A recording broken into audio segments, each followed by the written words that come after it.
Well, greetings and salutations, everybody. Welcome to the best damn movie-related show on the planet Earth, the John Campea Show, coming from right here in my rickety little converted garage. I'm, of course, your host, John Campea, and this is the show where we talk about the things that we love. Movies and movie news, TV and streaming and all that good stuff. And, of course, we got coming to us our technical director all the way from Burbank, one Mr. Jonathan Voico. Jonathan, good to see you. Fear not, everybody. I'm here. I survived the weekend. I hope, everyone had a good weekend themselves. And also joining us, this time a little bit further, all the way from New York, he is the creator of the legendary Movie Trivia Schmodown. He is, of course, Christian Harloff is here. Christian, how you doing today? I'm good, man. I survived the look. There's a lot of those, dude. The Canadian fires, John. What are you doing over there? I know. Well, I mean, yeah, it's a little bit of payback. Canada got a lot of the smoke from the American fires last year. True. I know that's got to get. I was actually surprised they were able to play that World Cup game yesterday in New York. I thought they might have postponed it or moved it. Anyway, guys, but most importantly, you guys are here. Thank you so much for being here and making our little show a part of your day. And here's how the show's going to go. We're going to start off by talking about a bunch of predetermined topics we got lined up for you guys, and we do have some doozies. And then in the last part of the show, we're going to take your live comments and questions. If you have a thought, theory, opinion, or question you'd like me to address, go ahead and use the super chat feature if you're watching live, and you do have to be watching live, and send it on in. And as long as I deem it appropriate to be addressed on the show, we'll get to your question in the second part of the show. All right. Christian, I don't know if you heard, but there's been a little bit of a lawsuit going on. Yeah. Paramount Warner Brothers wants to merge, and like 45 different people are bringing lawsuits against it to try to stop it. Well, today, this morning, just an hour and a half ago or something along those lines, a major development has happened, and that is this. The judge who is right now overseeing the case between the 12 states that include New York and California that are suing to stop the merger has granted a temporary restraining order against Paramount and Warner Brothers from actually finalizing their deal. Now, the reason this is significant is for a couple of reasons. Number one is that it means Paramount and Warner Brothers were looking to close the deal here very soon. They're not going to be able to do that now for at least another 2 weeks, and we'll talk about that in just a second. So basically, the statute basically says that everything now must be kept as it is. So Paramount is still an independent individual company. Warner Brothers is still an independent individual company, and that's going to be going on. Now, the reason that they had this injunction granted is laid out in this legal document that the courts put out. This is the actual ruling, the order granting a motion for temporary restraining order, or a TRO.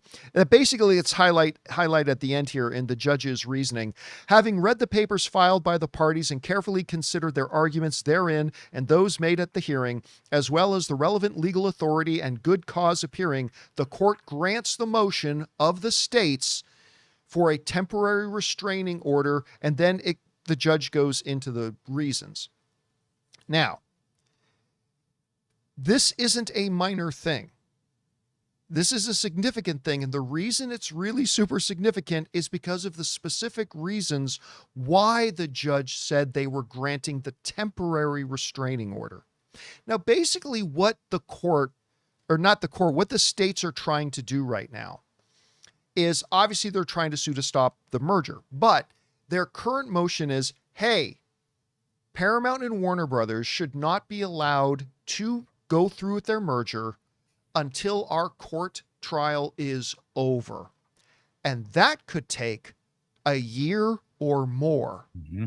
And as we talked about in this show, if Paramount doesn't close this deal with Warner Brothers by the end of October, they are going to be subject to paying a $650 million penalty every 3 months. Every 3 months that this thing goes late, Paramount has to cut another $650 million check to Warner Brothers. If this thing goes over a year, you're talking about another 1.2, 1.3, 1.5, 1.8, $2.1 billion roughly $6-something million a day that they're going to have to pay. So obviously Paramount didn't really want this temporary restraining order to go into effect. Now, what is the basis for all this? Follow with me. This is going to, just follow with me for a couple of minutes. I know this is going to come across as a little dry for a minute, but believe me when I tell you, it's important to lay this foundation first before going on into the discussion. So don your academia hats, kiddies, because we're heading into the Campea classroom. All right. So the Paramount Warner Brothers merger has been temporarily halted. This is all based on something known as Section 7 of the Clayton Act. And the Clayton Act of 1914 specifically, and this is the main kind of law that gets brought up in all these types of cases. And basically it's this. Section 7 of the Clayton Act is the entire legal foundation for this lawsuit. Section 7 strictly prohibits corporations from acquiring the stock or assets of another company if the effect of that merger may be substantially to lessen competition or to tend to create a monopoly. In this specific trial, the plaintiff states, that's the New York, California, and the others, are using the Clayton Act to argue that combining two of the big five Hollywood film studios, Paramount and Warner Brothers, will create an illegal concentration of market power under the legal framework established by the Act. The court looks at metrics like the combined market share and the HHI, commonly referred to as the Herfindahl-Hirschman Index, to determine if a deal creates an unfair advantage, because the initial data indicates that a post-merger market share of 27% and a massive spike in the market concentration, that's the HHI. Without going into all the numbers, just know this. The Clayton Act says you don't want to see an HHI going over 200. The result of this merger puts it over 350. So that's a problem for the merger. It allows the judge to presume, let's try this again. In market concentration, the Clayton Act allows the judge to presume that the merger is unlawful, shifting the burden to the studios to prove that their consolidation won't harm the theatrical distribution marketplace. Now, this is the key part. Get this. Reading through the judge's order, that like I did this morning, the judge, and I'm going to be basic here, basically stated that they granted the motion because they believe it is likely that the states will win on the grounds of their case. Basically speaking, the judge said in their ruling that after looking at all the arguments that Paramount presented, that the states presented, the judge believes that the states are likely to prove that this merger will in fact violate the Section 7 of the Clayton Act. And if it does, this merger is dead. It's dead. Now, this ruling today is not the final order. It's just ordering on a temporary restraining basis. But the judge said, yeah, it looks like the states have a case and it looks like they're likely to prove it and win. Therefore, I am granting a temporary restraining order. Okay. So what's with this August 3rd date? This is just a preliminary injunction. So what the judge has now set is that in 2 weeks, Paramount and the states are going to be able to come back in and really present their case on the restraining order. And there will be one of three outcomes. Number one, the TRO goes into full force for the duration, as I move my screen here, for the duration of, why does it keep saying curation? Duration of the trial. I'm trying to type without being able to see my keyboard. Yeah. All right. So basically, that means in 2 weeks, they're going to do this hearing again after this preliminary injunction. And the first outcome that could happen is the judge says, yep, this restraining order is permanent until the full trial is done. This is the ultimate nightmare scenario for the Paramount merger. Because again, this means they cannot close by that October 30th deadline or October 31st deadline, which means every 3 months they got to cut another $650 million check, and they have no way of knowing if they're going to win this case or not. The second outcome is the TRO is lifted. This is extremely unlikely because the judge just said in their opinion piece that, yep, it absolutely looks like this is violating Section 7 of the Clayton Act. It absolutely looks like the states are going to win or have a good likelihood of winning this trial. So it seems unlikely, although it is possible, that on August 3rd, the judge will suddenly completely change their minds. It is possible, but that is one of the potential outcomes. The third potential outcome is another push. It is unlikely, but possible, that on August 3rd, the judge could hear more arguments from the two sides and then say, you know what? I think there's more debate to be had here. I need to hear more. We're going to set another hearing in 3 weeks or something like that. And then that. So basically the three options here are the TRO goes into full force, which is the nightmare scenario for Paramount. Number two is that the judge completely changes their mind upon seeing new arguments and they lift the TRO, the temporary restraining order. And the third option is that the judge could potentially just push it to yet another hearing to determine the finality of it. So there's all that. So this is not a completely unexpected thing, but it is by no means a small thing. It could have been, guys, that the judge granted the temporary restraining order, but said, we're granting it on the basis of, it could be possible this could be harmful to one of the sides. But instead, the judge really went at it, said, we're granting this on the basis of it looks like the states are likely to succeed. That puts the onus now on Paramount to prove that their merger won't violate the Clayton Act. And by the way, I should throw this in here too. One of Paramount's main arguments in the initial hearing was that combining Paramount and Warner Brothers will create efficiencies.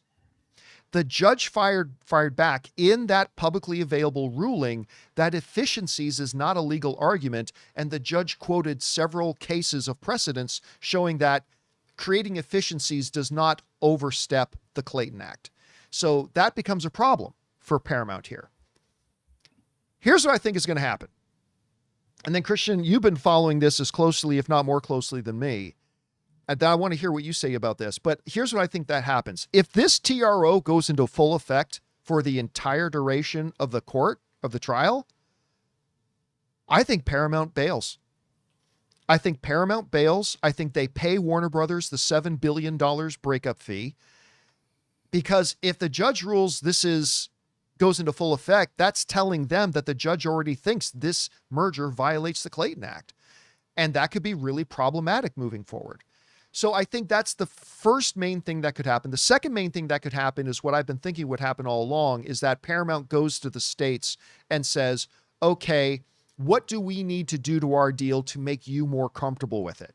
The states already said just taking CNN out of the deal doesn't do enough. But if they go to them and say, hey, what if we take out CNN and we take out HBO and we take out BET and we take out this, and essentially we just kind of take over the studio side, does that do it for you? So maybe they come to some kind of an agreement, some kind of compromise, something like that. But I do believe that the TRO goes into full effect. This is going to be really bad news for the Paramount deal, specifically because of why the judge said they're granting it. Anyway, Christian, you've been following this thing. This just got dropped on us this morning that they've granted this temporary one until August 3rd. What do you think the relevance of this is? What do you think happens on August 3rd? And what do you think ultimately happens to this whole deal at this point? Well, first of all, I was told there'd be no math.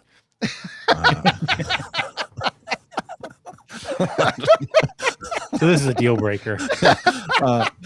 So, I mean, looking at all of this in general, it's like, the politics side of it is really where this all comes down to, right? And when it comes to, because, as you're reading this, and I remember, and you'll probably be able to tell me more so on the difference between when Disney bought Fox, there certainly wasn't this kind of blockade, as they would say in the Phantom Menace, with this, the way that there is here. There's people who weren't happy about it, but there's certainly more of a, we can't let this happen. I think it also becomes because of what you were just mentioning, and that is not just the film and TV side of it. It's the CNN side of it. It's these other things, and I think that there's just so and let's also not forget about elections that are coming up too. That's also going to put a hindrance in Paramount's stuff if other people get nominated or other people get elected in November.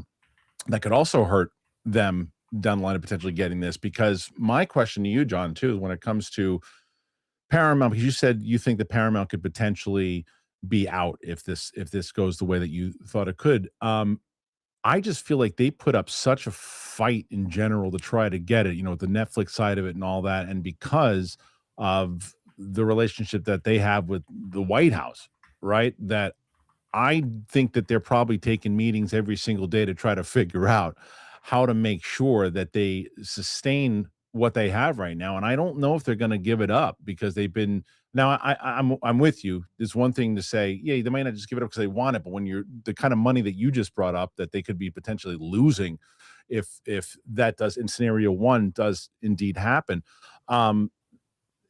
I just think there's going to be a lot of phone calls made, and the scenario with the judge is something to me that I could see happening as well. To the judge saying, I've heard arguments maybe that actually this could happen here, and they made some concessions. We're gonna lift it and let it go through before the October thing happens. You could see that. I could see that happening because again, the politics involved in it, and I think that there's just so much. The CNN side of it is to me where I think this really comes down to. They already said that they're going to release that. Is that what you said? No. What happened was that the Attorney General of California, because it had been floated, the idea that, well, what if they drop CNN? And the Attorney General of California came out and said, nah, them dropping CNN is not going to be enough for us to stop this lawsuit. Yeah, which I thought could have been a piece of it. But here's the thing, though. With the relationship the Ellisons obviously have with the White House, that gets you by the Department of Justice. That gets you by the DOJ, which is now becoming the focal point of another lawsuit that got launched by Paramount shareholders, saying that the Ellisons broke the law by making back-channel deals with the White House to get by the Department of Justice. But the Department of Justice is separate from the states, which have the standing in the court to bring a separate lawsuit and a legal action. The Disney thing is an interesting one you brought up, because while there was a lot of pushback, I remember the WGA fought against it, the theater owners fought against it. There were two significant differences with the Disney situation. Number one, there were more studios at the time, so the consolidation of two of them didn't represent as big of a piece of the pie as it does today. The second big difference is Fox still exists. There's still the Fox network. There's still Fox News. There's still FS1. Fox is still a company. Disney simply bought a part of that company. Whereas with the Paramount Warner Brothers deal, they're buying everything. Not only are they combining two of the top 5 movie studios, they're also combining two of the top 5 streamers. Right. Not to mention the now ownership share that Paramount and Skydance is going to have in cable networks, which is one of the things that the European Union is really looking at. So the reason I think Paramount might decide to just drop this if the permanent injunction goes into effect, and I say might, is because they might then sit back and say, okay, how much money are we burning? And what is our actual likelihood of successfully winning this if the judge says, yeah, it already looks like you're violating the law? So at that point, they've got to do their own math and figure out, do we want to keep pushing this, or do we cut our losses, write a $7 billion breakup check to Warner Brothers, which is what they're going to owe Warner Brothers if they have to stop this deal, and then maybe move on. Listen, we've both heard that NBC Universal might be up for sale, that there are other outlets up for sale. So maybe they go and chase greener pastures, or maybe they make it more like the Disney Fox deal, where Warner Brothers and Paramount cut out a huge chunk of Warner Brothers holdings, so Paramount doesn't get those, and maybe that makes the states happy and makes Paramount happy. I mean, I don't know. It's Maybe, it's and I guess messy that though. maybe it's totally messy, and I guess that's another reason why, like, the Netflix deal had a better shot because they weren't buying like everything, and it was a little bit more in the middle side of politics than on one particular side. But I just think that for me, as you're mentioning that scenario with NBC or Universal, I'm thinking, well, what the hell happens to Warner Brothers? Because Warner Brothers clearly, Zaslav does not want to own it anymore. Let's get rid of it. And there's that rumor that they're going to potentially sell it off or break it down or chop it up. And people thought that was just kind of Chicken Little stuff, and that maybe they're just saying that because if you don't let us sell, it's going to get broken up. I think it's going to get broken up. I don't think Warner Brothers is going to sustain, and I mean, what, Netflix is going to come back in again and go, all right, we'll buy it now, but we're going to buy it for less. I don't know what happens to Warner Brothers. Yeah, that's exactly what happens.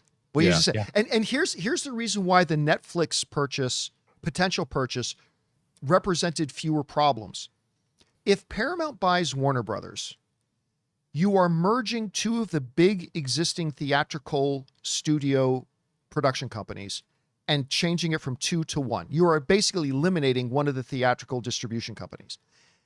If Netflix had bought Warner Brothers, you would literally be bringing a new player into the theatrical business as opposed to eliminating one of the theatrical business companies. And that's something, because Netflix is currently not in the theatrical movie production game. Right. Whereas you have Paramount, Warner Brothers, merge them, one disappears. If Netflix had bought them, one doesn't disappear. So I think that's kind of part of the math there for them on that. But again, there's a lot of money in this. It's going to be a huge thing to follow on the next couple of weeks as we head towards that August 3rd deadline. Guys, question is for you. What do you think about this? The judge today in the states versus the Paramount Warner Brothers merger has granted a temporary restraining order against Paramount and Warner Brothers completing their deal. Now there's going to be a hearing on August 3rd to determine if that injunction is going to be kept in place all the way through the entire court case, which could take 1 or 2 years to do. Whatever you guys think about this whole thing, jump down to the comment section below and let us know your thoughts. All right, guys. With that down, let's move on to this, shall we? We talked the other day about the fact that Danny McBride is going to be writing and apparently directing a G.I. Joe movie for the aforementioned Paramount Studios. Now, I mentioned some of my reservations. I think we're looking at Masters of the Universe Part 2 here. I think we're talking about an IP that, there's some of us with a lot of nostalgia that may go see it, but ultimately, nobody cares about a G.I. Joe movie. That's kind of how I feel. I think it's going to be looked at. Like, I'll be there, but I don't think I'm going to have a problem finding myself some seats. Well, it continues because now reports are out there that they're looking at one of 3 guys to potentially be the lead of this thing. They're looking at Bradley Cooper to be one of the leads, or to be the lead. They're also, if not Bradley Cooper, they're looking at Chris Pratt, who is, of course, in everything. I think he's got a contractual obligation with Hollywood. He must be in everything. And, of course, the very popular Walton Goggins, who is like just hitting. I mean, he's been awesome for a long time, but I feel like he's just hitting the peak of his popularity now, which is a very interesting thing. The one thing, though, I got to say about the potential of Walton Goggins getting it is that Walton Goggins is already 54 years old. So I don't see him playing Duke. I don't know, maybe Hawk or something like that. I don't know. Who knows? He's the new Snake Eyes. That's it. Walton Goggins is the new Snake Eyes. Chris Hemsworth has already done a number of these military roles, as has Bradley Cooper. Look, guys, I'm still on the boat that I don't think this is something that should even be made. And while I love Danny McBride as a performer,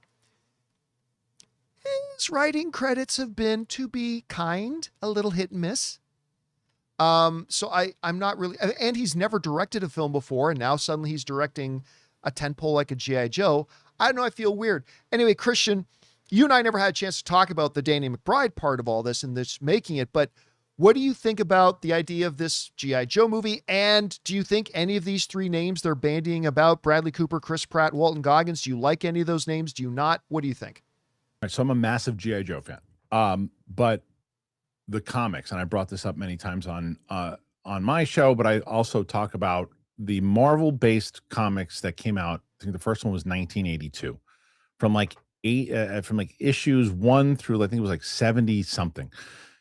How serious the actual comic can get is significant with the storylines that are involved in there. And then watching Danny McBride on Josh Horowitz's show when he was talking to him about the serious take that they were going with it, and not a kind of silly, goofy take as you might Right. think that Danny McBride was going to do, gave me hope. I don't disagree with you, or I understand why you would go in the way of thinking like Masters of the Universe. Masters of the Universe, to me, again, as you know, I am a big Masters of the Universe fan. One, I think Yeah. the take was wrong in how they approached that was part one.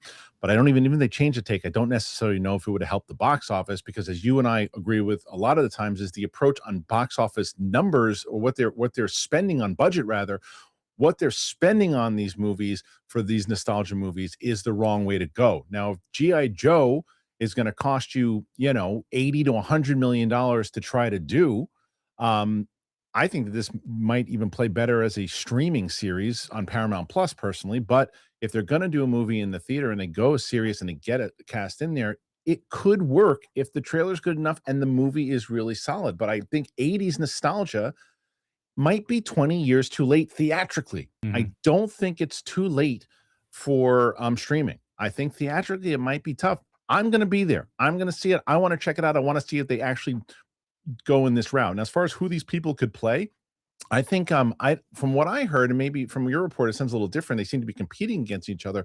I thought they were all up for different roles, but I think that like Walton Goggins to me plays Cobra really well. Could you see him as Cobra Commander? 100%.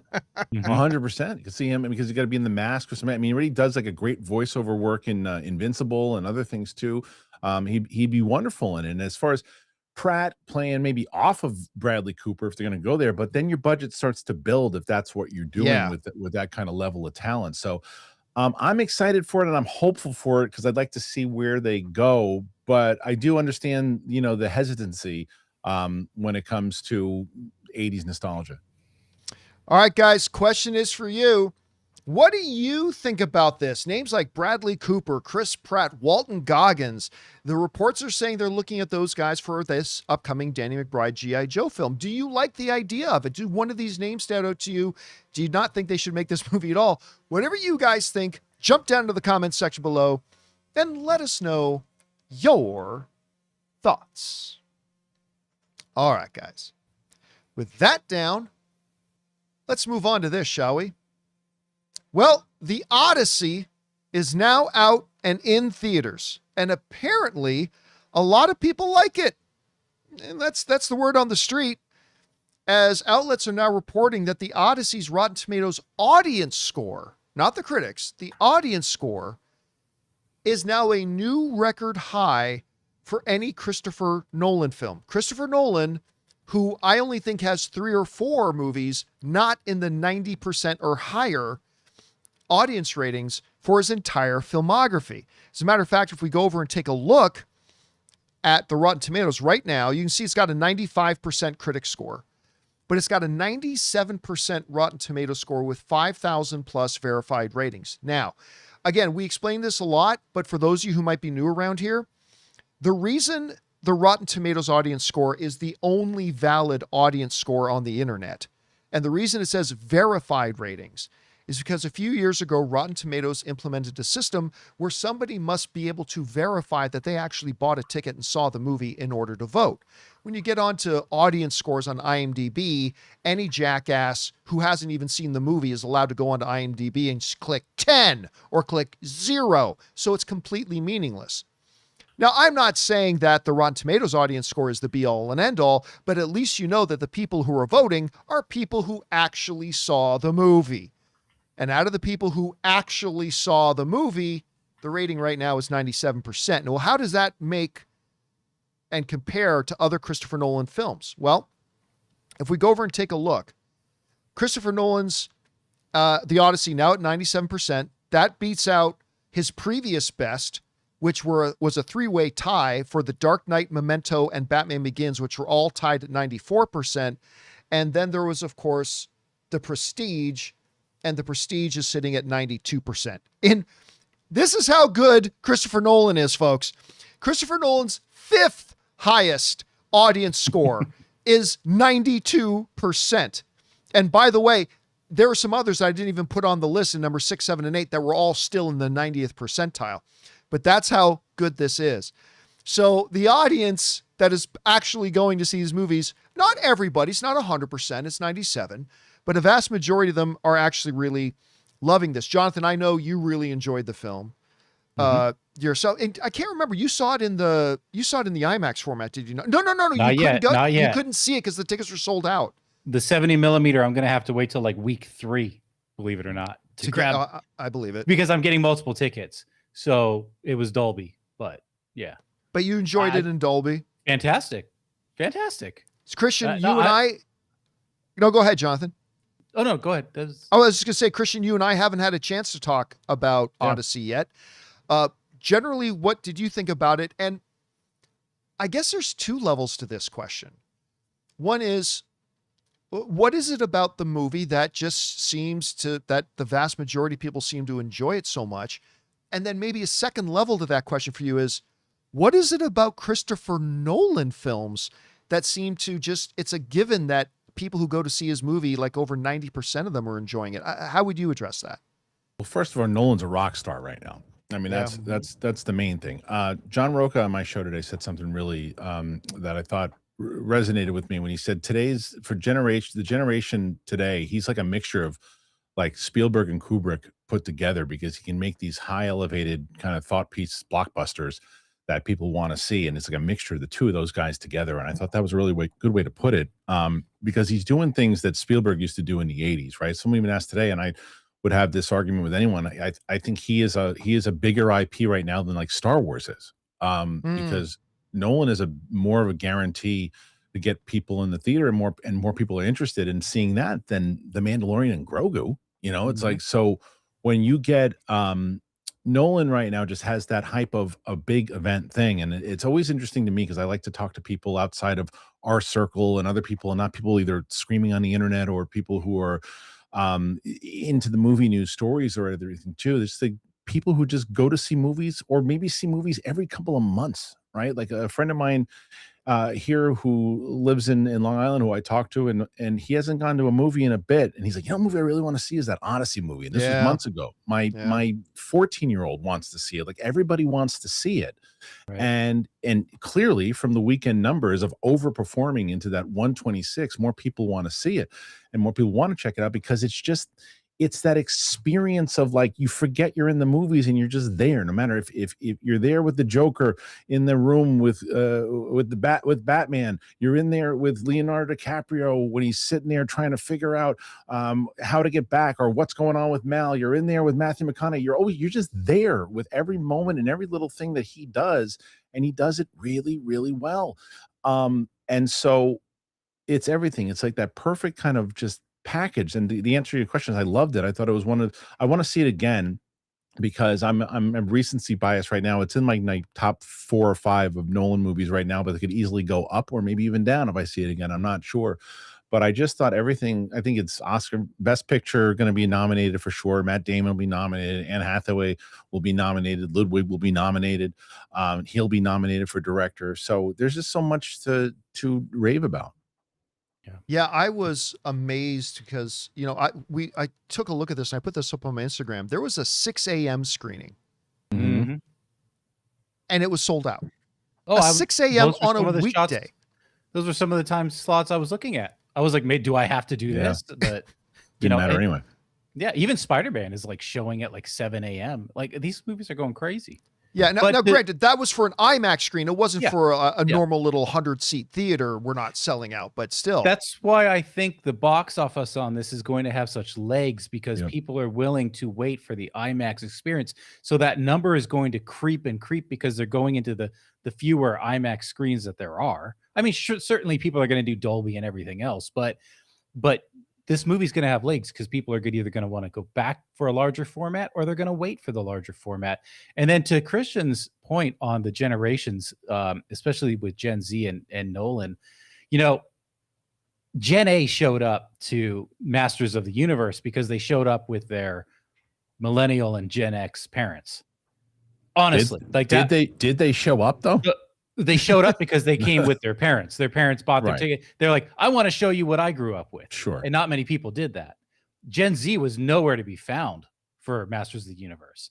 But Gen Z is they made up less Nolan. than 12% of the ticket sales. Yeah. They're all over Nolan films. So all right, guys. He's transcended. He's just been all the different movies that he's done. He stays relevant and he continues. Listen, what I always tell people: the guy made an almost $1 billion movie out of the dude who created the atomic bomb. That's not a that's normally a movie that shows up and you go, okay, it was a cool movie to win a couple Oscars. It made $100 million, maybe it made $70 million. It made almost $1 billion. Granted, it was with Barbie, but it still did the numbers it did because it was Nolan.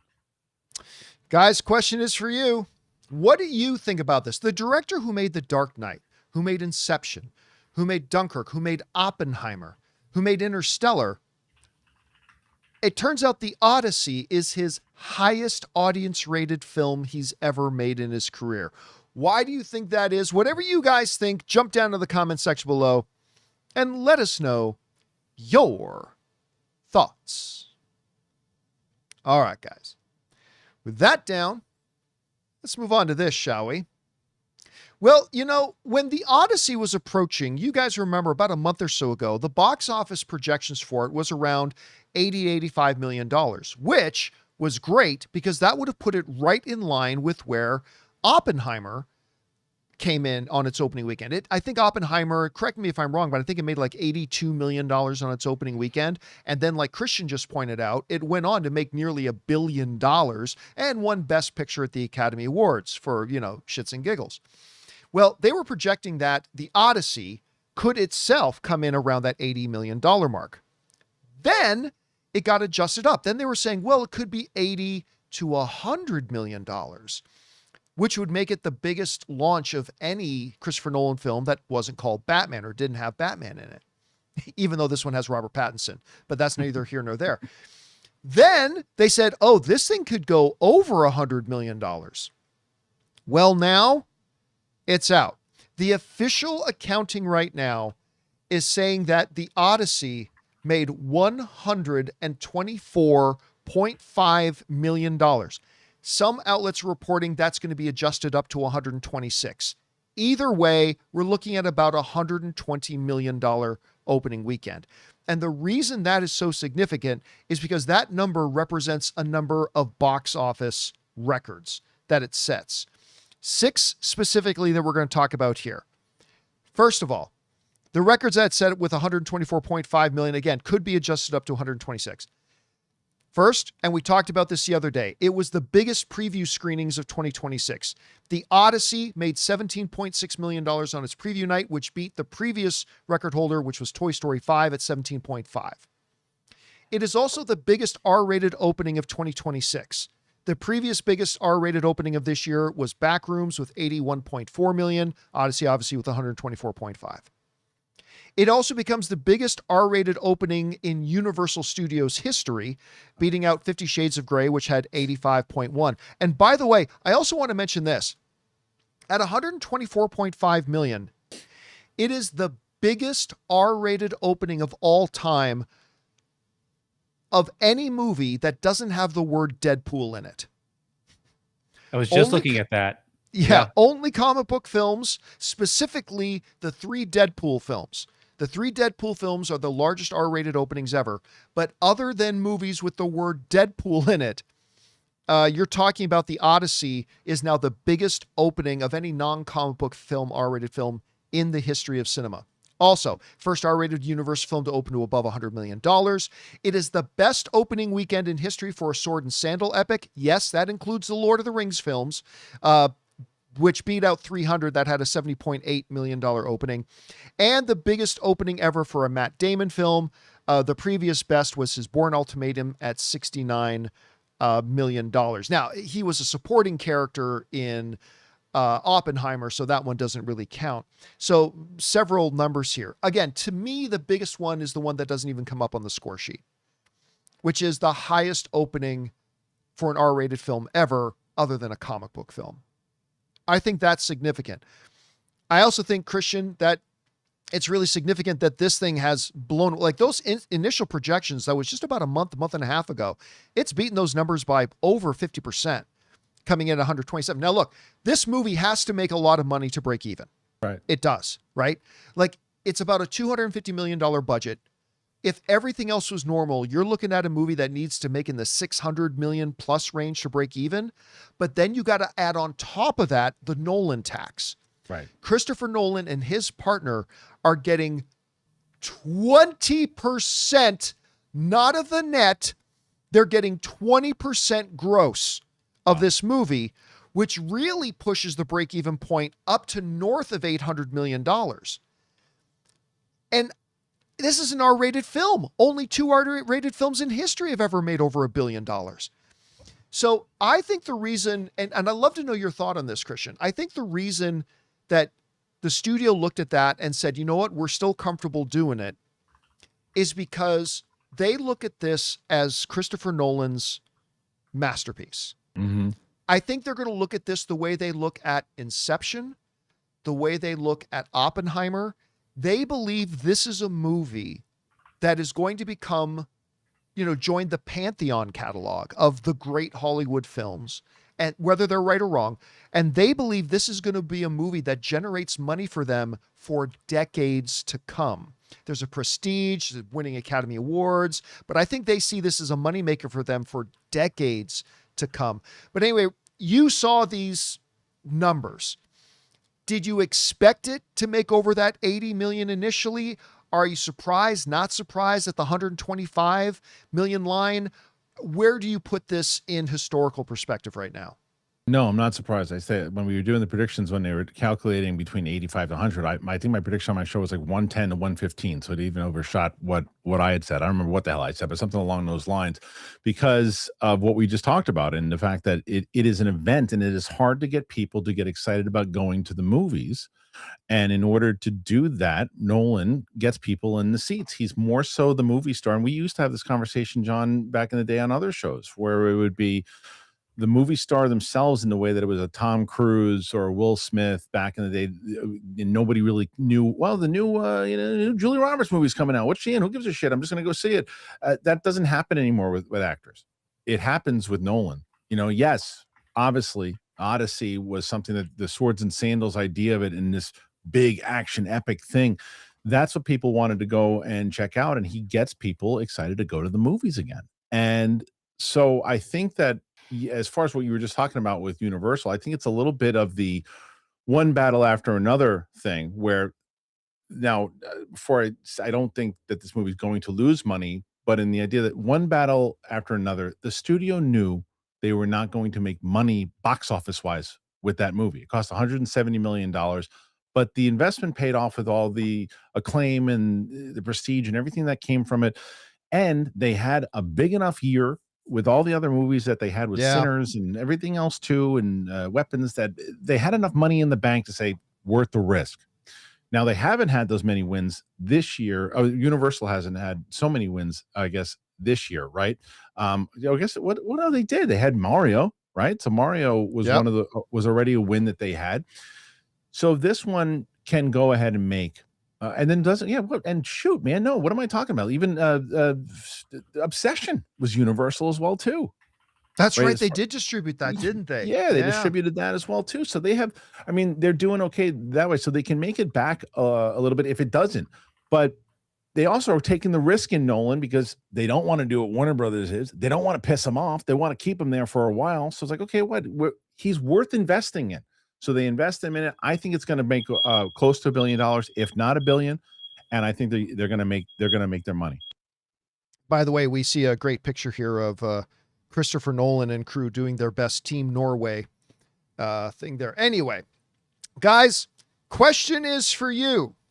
What do you think about this? The Odyssey has shattered their initial box office projections. Again, other than comic book films, it's now the highest grossing R-rated film in history. It's doing pretty good. It's got a long way to go to break even, 100% for sure, but it's already off to a much better start than they anticipated it would. By the way, making about 40 million more in its opening weekend than Oppenheimer did. Anyway, whatever you guys make of all this, jump down into the comments section below and let us know your thoughts. All right, guys. With that down, let's move on to this. I have a feeling some of you are here for this one. Back in April, at CinemaCon in Las Vegas, they dropped for us the first trailer to Avengers Doomsday, to which I very mistakenly said, I'm sure they're going to release this online within the next 24 to 48 hours. I'm sure of it. And when it didn't, I was wrong again when I said, I'm sure within the week they'll drop it. May, June, July. Well, you only had to wait 3 months. But today, it happened. The trailer for Avengers Doomsday finally arrived. And some of you guys might remember that Rob and I had a little bit of a debate as to whether or not when they did drop the trailer, whether it would be the one they showed us at CinemaCon or not. Rob thought it would be a new one. I said I think it was going to be the one they showed at CinemaCon. Just so you know, it is indeed the one they showed us at CinemaCon. I think there might have been a couple of minor little tweaks to it. Perhaps, maybe. But generally speaking, it was the same one that we got. And I have a couple of thoughts on it.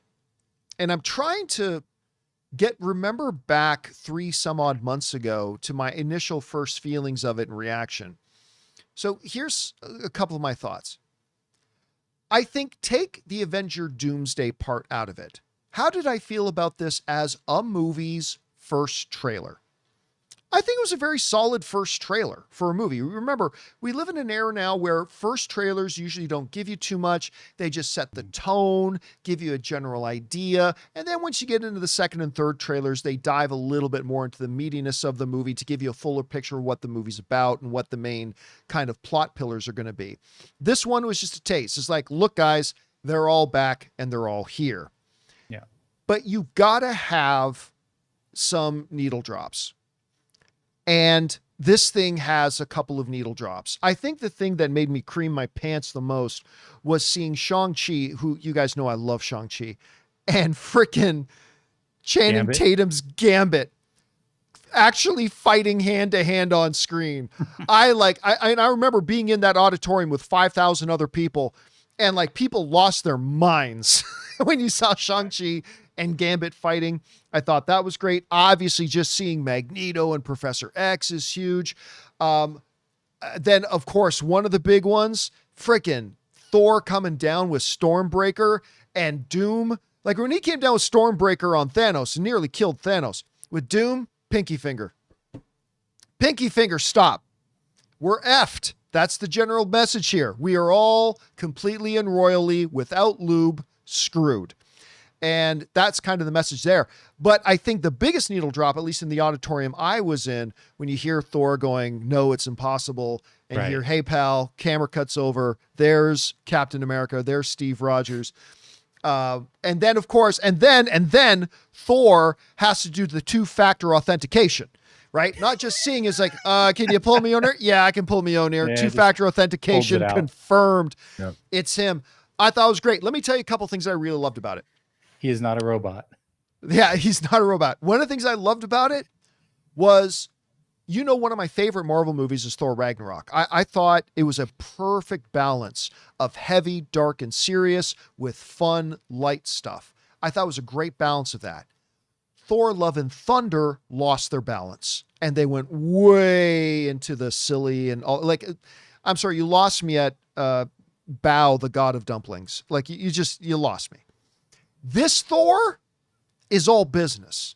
Now, I'm sure we're going to get some jovial, lighter stuff from in the movie as well. But just right from this trailer alone, Thor is desperate all business. And I like that. Second thing I got to say I really liked, I was wondering about this. I liked Robert Downey Jr.'s Victor Von Doom accent. I did. Now, granted, it was 3 or 4 lines. We need a much bigger sample size before we're going to pass any kind of, authoritative judgment on it. Right. But I thought that was great. Obviously, because Steve Rogers, I mean, Magneto is my all-time favorite comic book character, but Steve Rogers is my favorite MCU character. So just seeing him back, to me, it just makes my heart happy and makes my heart smile. So there's a lot of stuff in here that I like. Do I think it is the single greatest trailer Marvel ever put out? No, I don't. But I thought it was a very good trailer. And I think it's a perfectly good trailer for a first trailer. And I think this is going to move the needle a lot. Now, Christian, you and I were talking before the show started today. I'm going to be really interested to see what the view numbers on this trailer are going to be 2 days from now. Mm-hmm. And because you remember Spider-Man Brand New Day came out and just tripled the existing trailer view number record. So it's going to be interesting to see what this does here. And then we're going to talk about how this trailer directly then fed into the ticket sales. We'll talk about ticket sales on the next topic here. But anyway, Christian, you had a chance. I'm sure you heard a description of the trailer from everybody you know that was at CinemaCon, but you had a chance to see this trailer. What did you take away from it? The good and the bad. I stayed away from the trailer descriptions from everybody. I didn't. Good idea. I didn't want to hear about it. I didn't want anything. I wanted to see because I feel like the numbers are going to be pretty damn big because let's not forget, people watched a X hour long stream of chairs. Oh, it was fantastic. It was the best chairs I've ever seen. Right. Chairs. And it did record numbers, and people are waiting to see what this movie did. And I agree. Was it the best trailer ever, as you said, John, for a Marvel movie? No, but what it was, the intent of what it needed to do was to get people outside of this space interested in Marvel again. And the way you do that is you bring back some of the old faithful. Now you can easily run into nostalgia bait and all these things. And people are already saying, oh, this is nostalgia bait. You haven't seen the movie yet. You don't know that yet. Very well might be true, but you don't know that yet. And what they did well, as you said, I hate Love and Thunder. Hate that movie. Think that it is the worst Marvel movie. Maybe it's one of the worst, bottom tiers. This got away from that Saturday Night Live Thor, and it went back into, this is the guy we know, and he goes for the head this time against Doom, but it doesn't do anything. And I also think that that's the beginning. I think that's the inciting type of thing, similar to what he did with Thanos, where he fought Thanos first and, we're in some shit here. And now he's got to go recruit people. Says we're starting to build in. And this is what I also like about the idea of like all these like minuscule arguments that we've been having inside of this MCU over the last couple of years within these characters. He's like, let's stop that. This isn't important. We have a bigger threat now. But what you need to do and what you have to establish, and maybe it's in the next trailer, you have to establish why, just because he's Doom, why am I scared of Doom? Why do I think that he's a bigger threat than Thanos, who I was terrified of? Why am I scared of him? They need to set that up. But they set up enough imagery and enough in here to make you go, okay, this feels like the Marvel that I used to know, that I'm excited about, that I want to check out if they can do it. So I'm pumped for it. I think that this movie has an opportunity to be one of the biggest movies box office of all time, if it is indeed great. If it isn't, then it might not be. But if it is great and people have that repeat viewing and continue to go back to lead us into Secret Wars, Marvel could be on a string here again that they haven't been on in quite a while. One of the things that one of our audience members wrote in as you were talking there, Christian, said, wait a minute, I don't get it. I thought maybe this wasn't real because Steve looks way different. Again, I'll bring this image up. Oh, that's the wrong one. I'll bring up the other one there. Steve looks way different here than he did in that first little teaser they put out months ago with the 4 mini teasers, and Steve's holding the baby and he still had kind of more blonder hair. He was clean shaven. I don't think you need to be a rocket scientist or know what happens in the movie to understand that. Just, is that Steve having the baby is years before the events of Doomsday. So that's in his flashback. That's years earlier. By the time we get to this movie now and the events of this movie start kicking off, it's now a few years later. His hair's grown back out. He's got the beard again. So all that is there. I'll tell you what, though. I think for me, the reason they put this shot in, because you just brought up the scenario, Christian, you said, Why do I need to think Doom is a bigger threat than Thanos? And I think the very fact that, when we saw Thanos and Thor came down with Stormbreaker, he cleaved it into his chest and nearly killed him there. Right. And then at Endgame, he does use Stormbreaker to kill him by taking off his head. Whereas now we've got Doctor Doom just holding up a couple of fingers and stopping that. I mean, so I think there was a very purposeful decision to use this shot in there. Now, I agree with you though. I think in further trailers, they're going to have to go a little bit more into that. I completely agree with you. I think in further trailers, they need to do that. And I think in future trailers, they will. What's interesting though, Christian? Here's the thing. Somebody brought up to me last week, say, hey, do you think they'll drop the trailer the day the tickets go on sale? Wouldn't that make sense? And I said, no, I don't think so. I think they're probably going to wait for Hall H at Comic-Con this coming Saturday. I said, if there's going to be any other day, it would make sense that it's Monday when they put the tickets on sale. That makes sense. But I still think it's going to be that. Are you surprised with Hall H at Comic-Con just a few days away now that they actually chose to drop this here? And by dropping it here, does that give you any thoughts about what they could be dropping at Comic-Con? What do you think? Yeah, definitely. As far as I'm not surprised by it, but I definitely think that it's going to change up what they show. No, because I don't think that Comic-Con in general for the mass audience is really a big thing that they're concerned with. They want to get the word out there. They're putting it. It makes sense. Hey, we're putting things on sale. Why do you want to buy this? Well, here you go. This is why you want to buy this. And they put that out and they get everybody excited. They think they're going to have more to show exclusively, which they don't really do much at Hall H anymore. So they'll show some more exclusive stuff now that people are actually excited about it, because nobody really knew, like, what is it, except for people who went to CinemaCon. What is it? Why do I care? Or sure, Downey's back, but what is this? And now people kind of know, and people are getting hyped up. And as the tickets are buying it, now those people who are going to Comic-Con, they're like, oh, did you see that trailer? I really want to see what else they show now. And they show that, and they show a little bit more. I don't think we're going to get another extended trailer yet. I don't think we need it necessarily, but maybe we do. I don't know. But I think that what they're going to do, they're going to announce the Black Panther 3 for sure.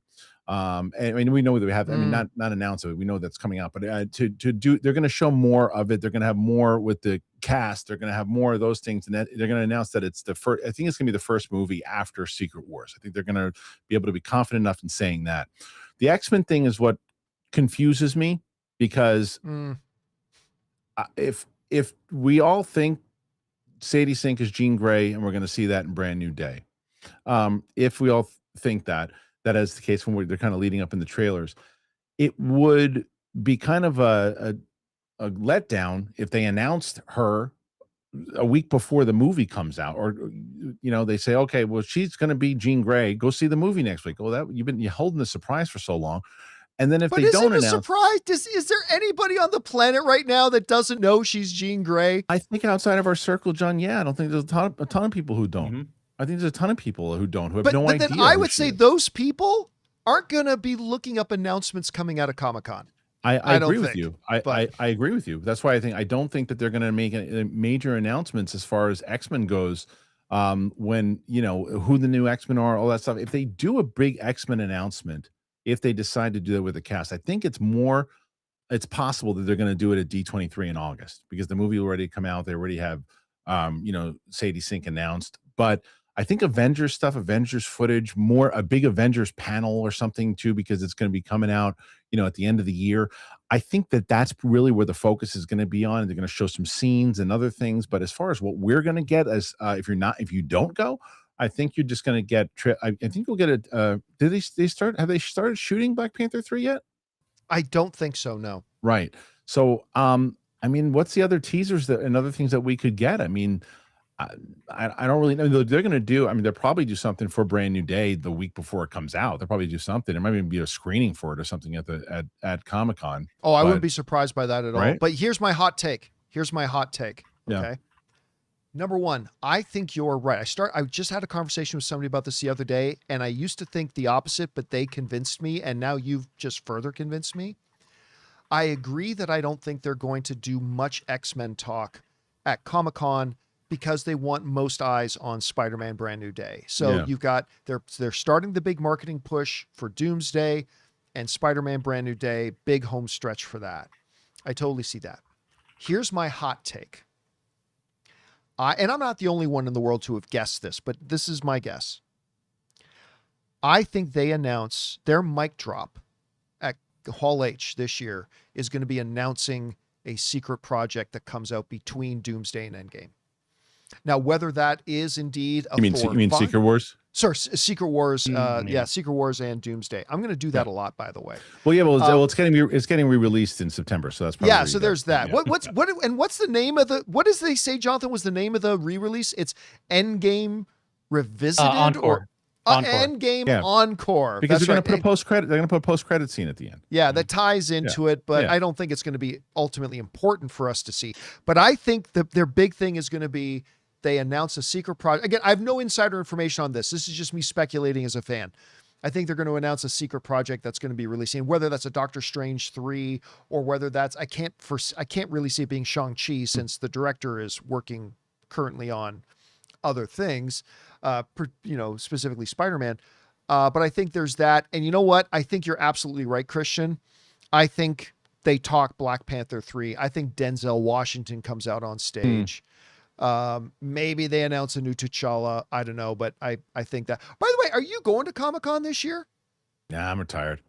Yeah, I figured. Yeah. I wasn't going to go, but Anne really wants to go now. So we're probably going to run out there for a day. I think we're going to run out there for a day. I got to say this though, guys, seriously, the thing I've always loved about Comic-Con going all the way back to the days, Christian, when we used to take whole crews down there. Mm-hmm. The after parties. Oh, the best. Well, the after parties are always great too, but there is something I believe inherently great for the soul. Being around 200,000 people who are just happy. Yeah. COVID. Like I used to love just even being in downtown San Diego in the gas lamp when you got all these people, perfect strangers, high-fiving each other, complimenting each other on their cosplay. A lot of these people saved up all year to make this trip down to San Diego, and everybody's happy and everybody's having a good time and everybody's celebrating. And I always found by the end of Comic-Con, we'd be exhausted. I mean, all of us, Jonathan, we'd all be exhausted. But I remember I feel like a part of my soul got nourished by being there. Kind of the same thing I had by going to the World Cup soccer game. There was just something fun, nourishing for the soul. So I think that's why I'm kind of looking forward to going there. Always more fun on the street surrounding Comic-Con than in the convention center. Yeah, it's more fun sure. out on the street. I completely agree. Anyway, guys, question is for you. What do you think about this? The trailer for Avengers Endgame has now dropped. I think it's a great trailer. Not the greatest one they've ever done, but I think it's a really great first trailer. We'll see what the numbers are going to be in a few days. Whatever you guys thought about it, jump down to the comment section below and let us know your thoughts. All right. With that down, guys, let's talk about this for a second here. Well, Avengers Doomsday, the trailer dropped, and it heralded, much like the Silver Surfer himself, the coming of the tickets going on sale. And the tickets for Avengers Doomsday are out, and they are selling fast. Very fast. As a matter of fact, this morning I went to log on to AMC, and sure enough, it said it had to put me into a queue. Not like an hour-long queue, because the tickets had already been on sale, I think, for a couple of hours by the time I woke up. But I had to be in a queue for a little bit, and I went in. And if you go, now I'm just looking at my local movie theater here, okay? The AMC Tyler Galleria in Riverside, California, the one I go to. Okay, let's see what we got here. The 1 p.m. screening. Let's take a look here. Oh, look at that.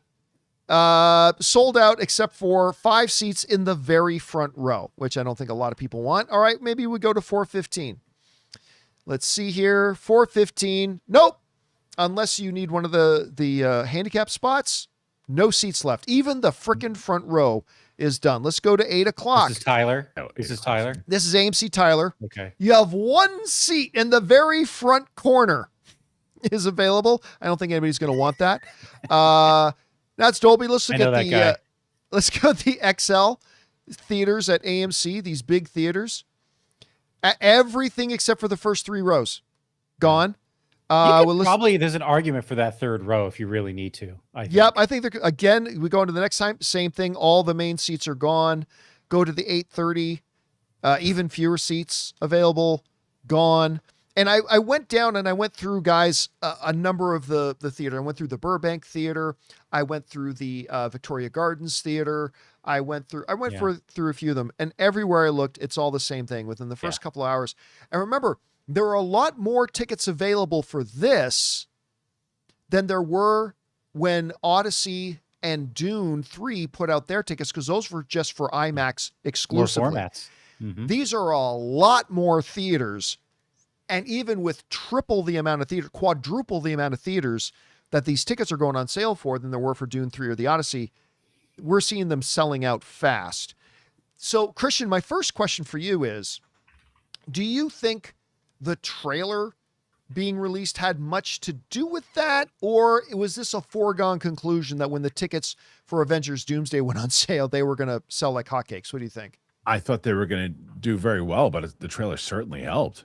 I mean, I think that, yeah, if it's for me, if you see that, if you're on the fence, you're like, I haven't been on board with Marvel. And then this is the kind of stuff that you liked. And you saw this trailer, you're like, okay, I'm in. And now I want to see it. And you buy the tickets immediately as fast as you can. Because like I said, the trailer is the marketing tool. And that's why when you asked, like, was I surprised that they released it on day of? No, you want to sell what you're selling. You know, it's like, here you go. This is here's the trailer. Here's go buy a ticket and go sit down and watch it in the movie theater and go see it when you can. And so I think that helped tremendously. And I think it was probably always part of the plan. But yeah, I still think it would have done very well in the same way that when did the Spider-Man trailer drop? Did it drop on the same day? You know what? That's a really good question. I can't remember if it dropped on the same day. They released a tickets on sale version, but the trailer came out. It wasn't that before. main trailer. Okay. Yeah, the trailer came out sense. before, right? But the trailer came out before. Exactly. Yeah. So there had been nothing for Doomsday outside of people who saw it at CinemaCon and the chairs. So you had to get a little bit of something going on for the audience to know. So, yeah, I think this is. Look, again, I think this is a consequence of a couple of things. The main thing, though, I think this is a consequence of is that recently Marvel has been rebuilding, right? Like, look, it's not a secret. And I say this, I'm not a Marvel hater. I'm a Marvel fan. So I say this as a Marvel fan. But since Endgame in 2019, Marvel became something it had never been before in its history. Hit and miss. The overall general quality level of the films for the past 6-7 years has dropped. You can argue whether it was low or mid or whatever, but I think we can all agree that the general quality of the MCU films since Endgame has been lower than it had been in the previous 12 to 15 years, right? Now, we got past the Chapek era. We get into now, I thought Thunderbolts was fantastic. I think Fantastic Four was a very worthy movie. Obviously, they've had a few things out here and there that I think have been really top quality. They've been doing a really good job kind of rebuilding things. We'll look away from Captain America 4. That one, not so much. But other than that, they've done a really good job, I think, of rehabilitating the image that has been damaged over the last few years. And I think that has led us into a point where you're going to get a level of excitement with Avengers regardless. Add on top of that, I think the momentum's been positive. Add on top of that, they made the right decision to drop this trailer the day they put the tickets on sales. Look, I'm going to be honest with you guys. I still don't think Avengers Doomsday makes $2 billion at the box office. I just think this movie is in a very different place and time as far as Marvel's reputation goes than when Endgame came out. Because when Endgame came out, everything was roses for Marvel. Everything Marvel put out, everybody loved, and everybody was excited. And the hype was at an all-time high. It had never been more crescendo than it was at that time. That is not the case today. It's just not. I think we all agree with that. It's just not the same thing today. There's also fewer people going to the movies today than there were back in 2019, although that number is recovering, granted. But I still think Doomsday becomes a massive, insane hit, easily over $1 billion. I still doubt, though. I have my doubts that it gets $2 billion. Christian, you and I were talking about this before the show. You see it a little bit differently than I do, though. This is my one big lunatic take that I've had over the, when it comes to this movie. But what I will say is the only pushback, I agree with what you were saying as far, I felt the same way you did about Thunderbolts and Fantastic Four as far as how I felt about them, right? The only pushback that I would have is I don't think the Marvel really got back on track with the fans with those movies because they both didn't do very well in box office, right? So it means That's that true, people weren't going back to the theater. Now Thunderbolts did well on streaming, Fantastic Four did not. So I think that where they're in the position right now, even though Sony has Spider-Man, it's still an MCU story. So we can give them, as far as MCU getting the fans back on board story. Yeah, I agree. I'll give them a win that we're about to get here with that movie for sure, right? Then if you get Doomsday to hit, then if you get Secret Wars to hit, then if you get Black Panther to hit, and then you get X-Men, that's 5 in a row again, and then they're going to be in good shape. If you can do that, because you're 100% spot on that it's hit or miss right now. And honestly, as far as box office, they're miss over the last few that they've put out. Minus, I don't know where Deadpool and Wolverine landed there, but 1.3 billion. Well, no. But I meant as far as when it came out. I know that. Movie right. That was the one. That was the one hit that they had out of those 4. So as far as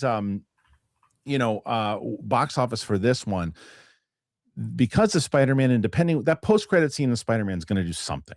It's going to do something leading into this. Now, whatever that is leading into Doomsday, if Doomsday is great, and again, whatever that end credit scene is for Endgame, if that gets people excited.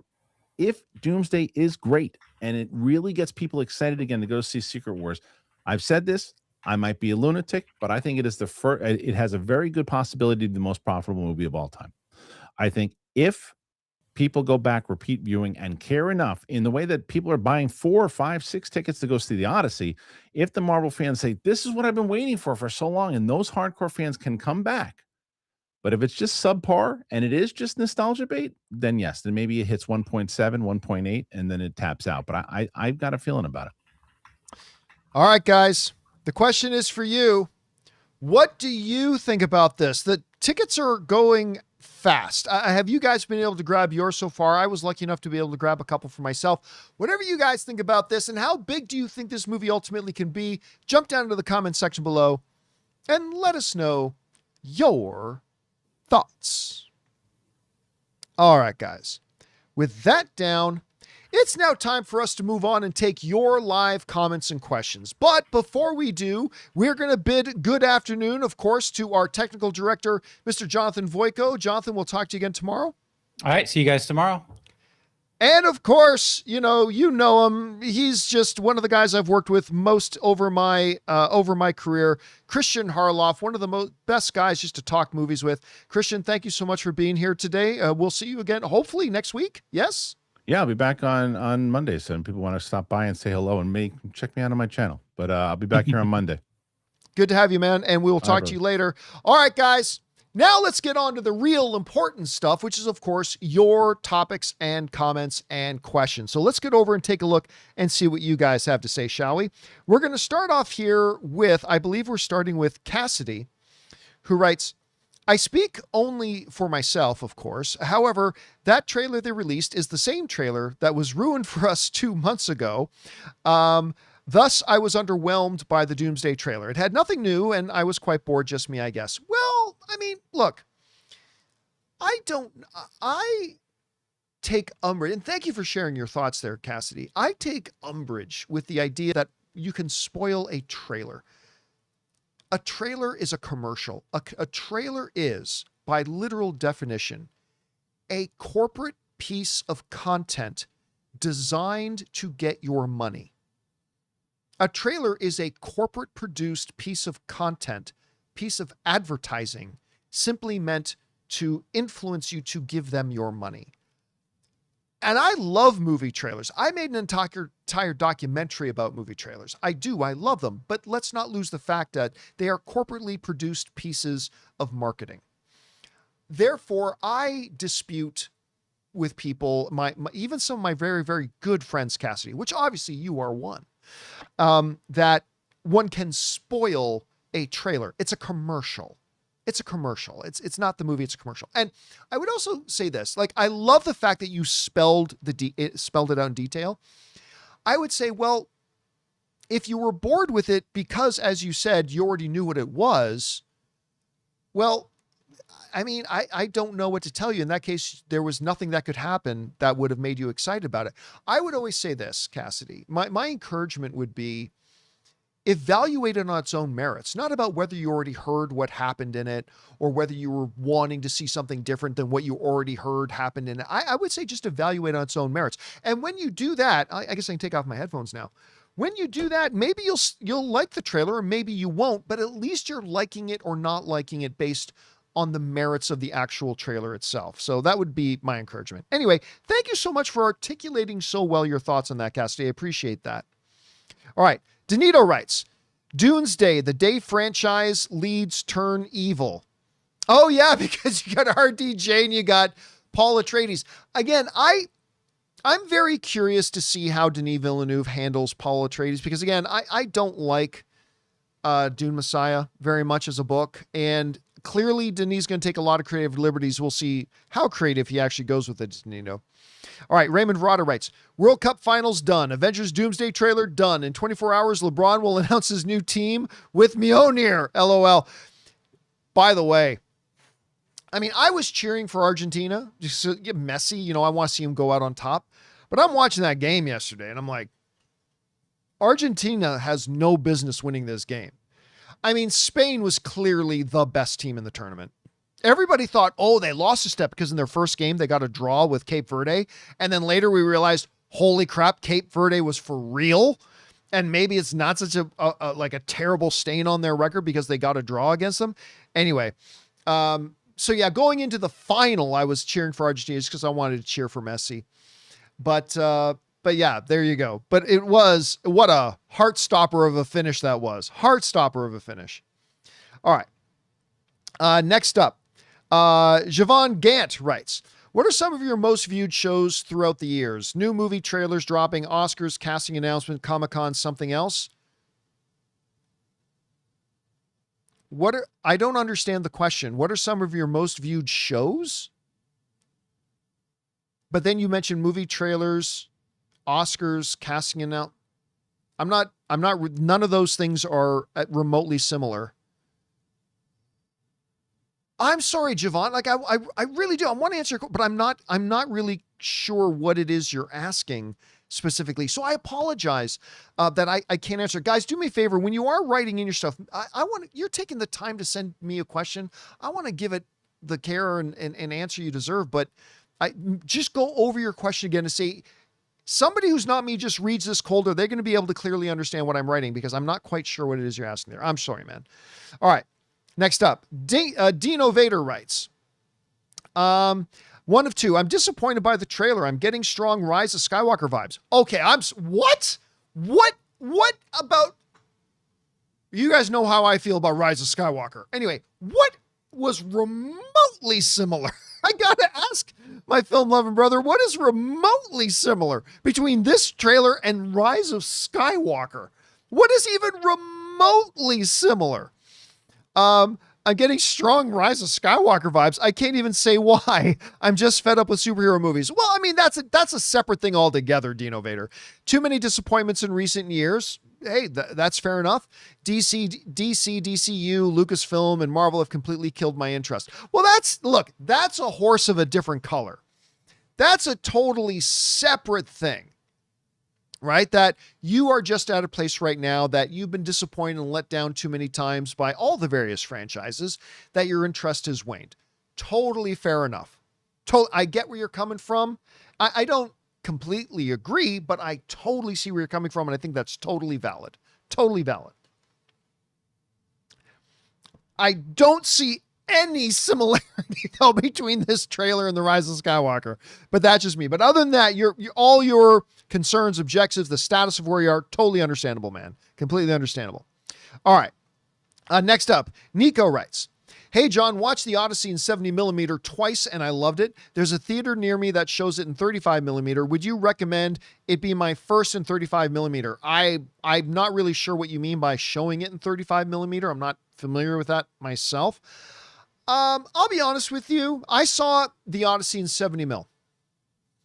I wasn't particularly blown away by the image. Don't get me wrong. No complaints. Very good image.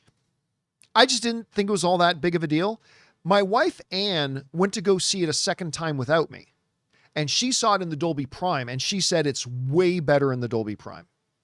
That's her words, not mine. So I'll go see it again. The next time I see it, I'm going to see it in the Dolby Prime, and maybe I'll feel the same way, maybe I won't. But yeah, she definitely felt that the Dolby Prime was better than the IMAX screening of it. All right. Thanks, Nico. Next up, we got World's Finest, who sends in a $20 super chat. Thank you, World's Finest. And World's Finest writes, John, I'd be lying if I said I was at all hyped watching the Doomsday trailer. It feels shot for shot the same as the CinemaCon one you described 2 months ago. Well, it is. I told you that would be the one they release. Wish they didn't wait. Hopefully the second trailer does more justice. Again, this goes back to something Cassidy was saying earlier. I don't understand basing your reaction on the fact that this is the trailer. This is the trailer that they showed a few people, and now they're releasing now.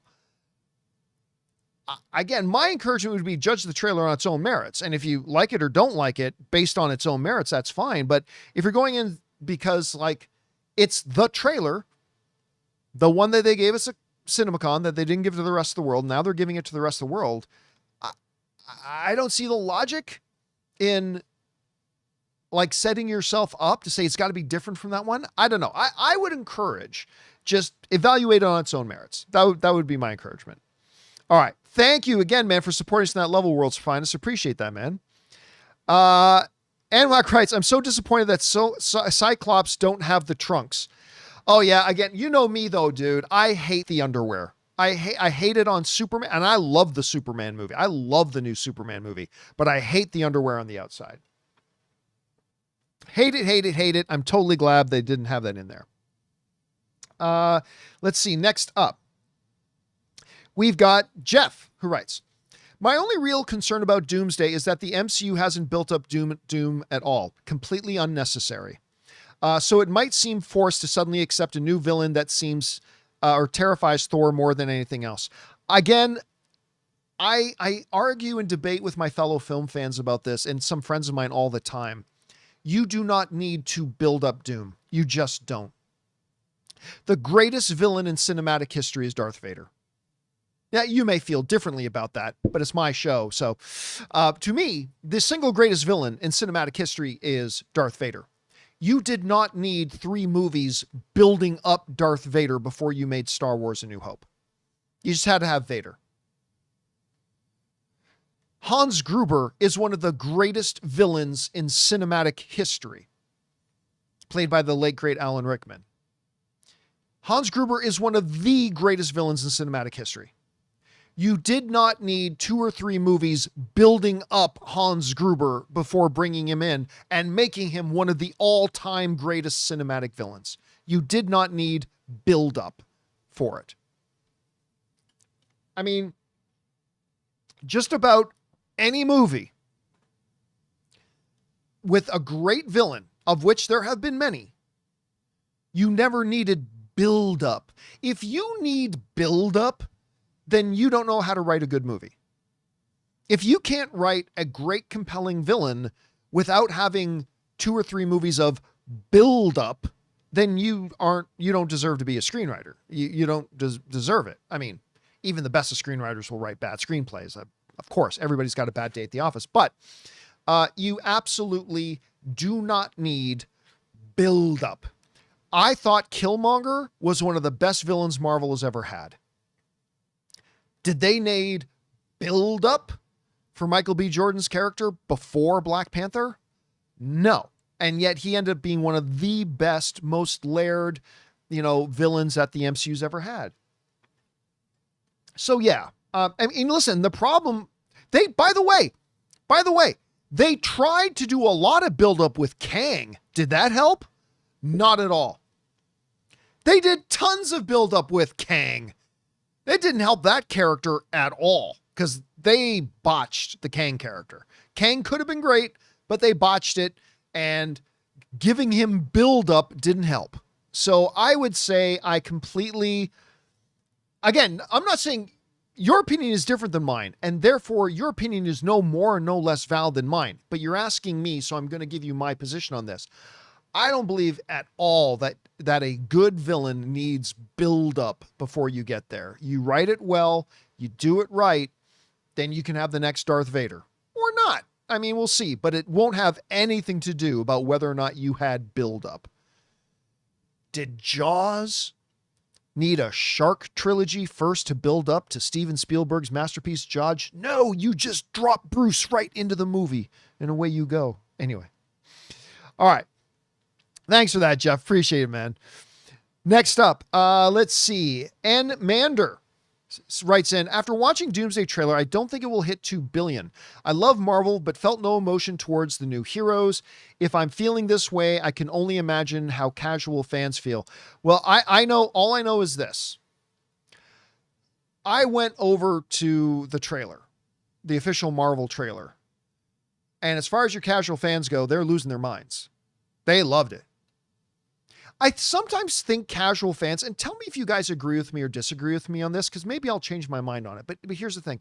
I feel like casual fans, they don't come to these trailers with the boatloads of baggage that a lot of us often do. Because a lot of us who make shows like this and watch shows like this, we come to trailers with boatloads of baggage, of expectations, of theories, of weighted difference. You know, we come with loads of baggage. I feel a lot of times that just average general moviegoers who don't make or watch shows like this one, I think they approach these trailers and come at them a lot more clean. Anyway, it seems like they're thrilled with it. Seems like they love it. So yeah, I also agree. I don't necessarily think it makes $2 billion. I think it makes $1 billion easy in its sleep, but I don't think it hits 2 billion. Now, again, I reserve the right to change my guess on that after I see it. If I see it and I think it's as good as Logan, well, then maybe I change my mind and think it'll make 2 billion, but we'll see. All right.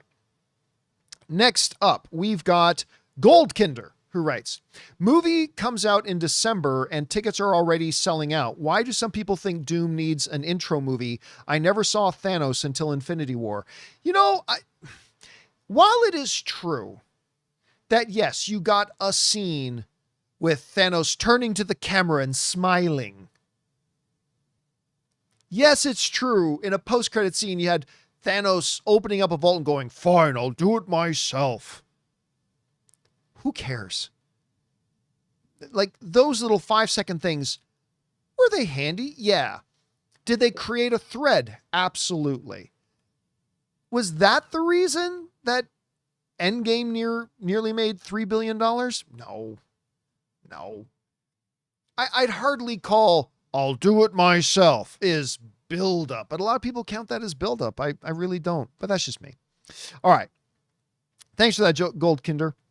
Let's see here. Jeff writes, The Odyssey is the most Nolan movie that Christopher Nolan ever Nolaned. Not my top 3 of his films, but a great retelling. Well, you know, I heard a great debate about this the other day that, now, this is, don't kill the messenger, okay? Don't shoot the messenger. But I heard an interesting debate saying, well, you know, the thing about the Odyssey is that it's also handcuffed a little bit in the sense that the original Homer story of the Odyssey is not in and of itself the best or greatest story. It's a really good story. It's epic. It's survived centuries. But it's not the most one that most lends itself to a great cinematic retelling. By the way, Odysseus was also kind of a dick in the original Homer telling. By the way, I got to tell you this. This totally true story.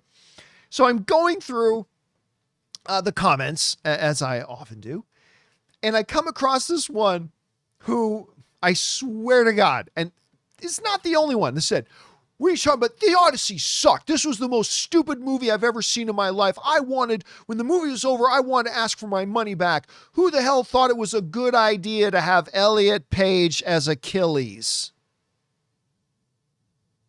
I mean, so obviously, this person had never even seen the movie. Clearly, right? As I think a lot of those types of comments, It's clear they did. But I remember I had this one where, and this was, I think, just last night, somebody wrote, this movie's a joke, talking about the Odyssey. Odysseus is a noble, heroic military genius, not this fateful blah, blah, blah, and all this kind of stuff. I'm like, tell me you've never read the Odyssey without telling me you've never read the Odyssey. Because if you've read the Odyssey, you know that Odysseus banged everybody he could. He banged like Captain Kirk was going out of style. He was ripping it on women who were not Penelope all over the map. But it's okay because he says, I always stayed true to Penelope in my heart while he was banging his way across the Mediterranean. And he also had some other big flaws. Odysseus had some big flaws in the original Odyssey. So I'm like, I said this, so basically you were on one of those hate rage bait sites that told you certain things and you're just parroting back, but you clearly didn't see the movie and you clearly never you never read the Odyssey. Don't tell me. So that's why I said, tell me you've never read the Odyssey without saying you've actually never read the Odyssey. Anyway, just the thing about that. By the way, that is not to say that there aren't people out there who did not legitimately go to see the Odyssey in good faith and legitimately just didn't enjoy it. Absolutely, 100%. Movies are art. Art hits us all in different ways. It's completely subjective. I absolutely believe there are people out there who went in to see the Odyssey in absolute good faith, no ulterior motives, watched it, and maybe just didn't enjoy it. Nothing wrong with that. Absolutely nothing wrong with that. But there are clearly also a bunch of these others. Let's leave it at that. Anyway, next up, where are we at? We're at James Robson, who writes, John, 2 questions. I only take one per entry. First, have you seen Backrooms? Yes, I did. Secondly, could you ever compare or contrast the different movie memberships from different theaters? Well, we have done that in the past. Now, granted, it's been a couple of years. Maybe I could do it again, but I remember we did do that on the show where we did a breakdown of AMC A-List, Regal Unlimited. I forget what the name of the Cinemark loyalty program is. And we put up 3 or 4 of the major theater chains and broke down what the advantage of their memberships are.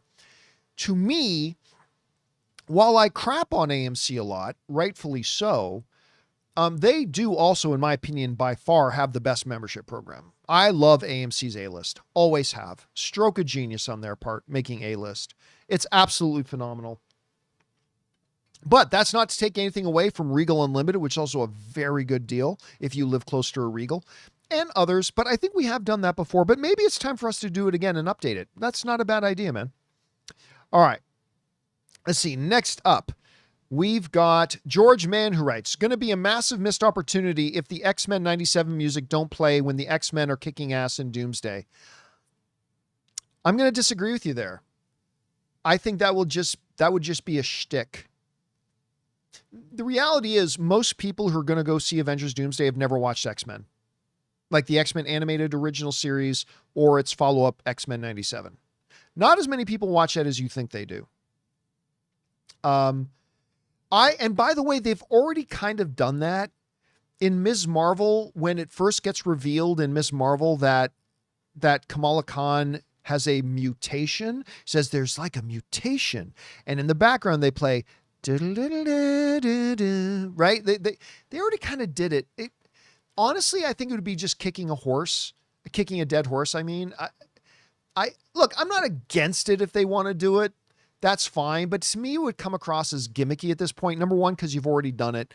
Number two, it's not like playing the Superman theme where the whole world knows the Superman theme. I think there'd be a lot of people in the audience that wouldn't even get the musical note reference. So I'm going to disagree with you on this one, brother. I don't think it would be a missed opportunity at all. I would actually rather if they didn't. And I love that X-Men thing.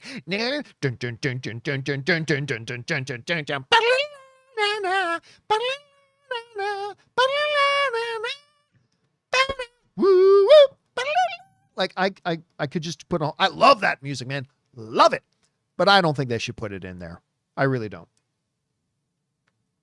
I totally don't think they should put it in there. This is its own thing, and I think most people wouldn't even get the reference anyway. But that's just me. But would I quietly get a kick out of it if I did? Yeah, probably. All right. Thanks for that, George. Let's see. Next up is, who do we got here? Benji Gator writes in, watched Odyssey in 70mm IMAX and was absolutely blown away. Nolan doesn't miss. The cast killed it. I hope Matt Damon and Hathaway get nominated. They definitely are. They definitely are getting nominated. The question going around right now that is being kind of discussed amongst the trades is that whether or not Anne Hathaway will be nominated under Best Actress or Best Supporting Actress. Another example of why the Academy needs to make more rules about this, because there is no rule about, it could literally be a one-woman movie. Like, you could literally make a movie that's just one character on a deserted island and she's in the whole movie, and technically you're allowed to submit her for Best Supporting Actress if you want. I know that's stupid. It's absolutely stupid. The Academy needs to make some definitive rules about that. Anyway, to me, it is very clear that Anne Hathaway is a supporting character in the movie, but they can run her in Best Lead category. And the reason they might run her in Best Lead category is because that opens up the avenues to submit Charlize Theron and the actress who played Cersei. I'm forgetting her name, but she was awesome in this. Those are supporting roles. So yeah, there's some thought in the online trades that they might submit Anne Hathaway as Best Lead Actress, even though I think she should definitely be submitted under Best Supporting Actress. Granted, but they might want to put her in Best Lead so they can nominate, or at least put forward for nomination, Charlize Theron and the wonderful actress who played Cersei in the movie. All right. Next up, Yanni writes, Doomsday felt more of a teaser. I wanted more. Yeah, but that's what first trailers are now. First trailers, we talk about this all the time. First trailers are just meant to give you a little taste. Give you a general idea of a tone and a little taste. It's still a full trailer, but that's how trailers have evolved today, right? The first one does that, and then the second and third trailers give you a little bit more meat. So yes, every time you watch a first trailer, if it's good, you're going to want more, but you can't give too much, I don't think, in a first trailer. I think you got to hold off a little bit till you get further in. And I'm sure that's what they're going to do, Yanni. 100% sure they're going to give us more once we get trailer number 2, and especially once we get trailer number 3. All right. Next up, Raiden X writes, it took me multiple rewatches of the trailer to finally realize it was Robert Downey Jr. talking at the start of the trailer. Can't wait to watch Doom kick ass. I got to tell you, I was very pleased with the Victor Von Doom accent. Listen, they could have done anything. Right? They could have done anything. I like the accent they gave him, and I like the way Robert Downey Jr. spoke it. Because number one, if we didn't know Robert Downey Jr. was playing Dr. Doom, I don't think we would have guessed Robert Downey Jr. doing the voice. And I thought it sounded pretty cool. A little Mads Mikkelsen, maybe, but Mads Mikkelsen is like one of the coolest motherfuckers on the planet. So that's okay too. So yeah, I'm totally down with it, my man. I'm totally down with it. Okay. Next up. Let's see here. Joel Chechi writes, after their long-term relationship, how do you think Hans Zimmer feels about Christopher Nolan breaking up with him for Ludwig Göransson? I don't know what you're thinking. They're two independent creators that are working at different projects at different times. Like Martin Scorsese never put Robert De Niro in every single one of his movies. Sometimes he has a different actor who's not even Leonardo DiCaprio. He'll work with different actors sometimes. It's not breaking up with Robert De Niro. It's just a different project. For all we know, maybe he wanted to work with Hans Zimmer in it, and Hans Zimmer had 5 other projects he's working on. So yeah, just because one filmmaker and one other artist often work together does not mean they're joined at the hip. And it does not mean if they go 1 or 2 films without working together that they're not going to continue to work together down the road and in the future. John Williams didn't score every single Steven Spielberg film. I mean, so yeah, I wouldn't give any thought to that whatsoever, my friend. All right. Next up, Sam Fisher writes, if the merger dies, does everything go back to the status quo before the talks? Yes. So Zaslav keeps his position, etc. Yes. Yep, 100%. Actually, you know, it's funny. At a town hall meeting of Warner Brothers employees, after they announced that Paramount would be acquiring Warner Brothers, at the Warner Brothers town hall meeting, one of the staffers asked David Zaslav, what happens if the deal falls through? And Zaslav said, and I quote, then we just carry on business as usual, except we'll get $7 billion extra put into our bank account. Because remember, if the deal does not go through, Paramount has to sign a $7 billion check and give it to Warner Brothers. And then they'll just continue on. And then maybe Netflix will buy them. Maybe they'll just continue on themselves. Maybe they'll break it into pieces and sell. Who knows? But yes, it goes all back to normal. And the great David Zaslav, who single-handedly saved Warner Brothers.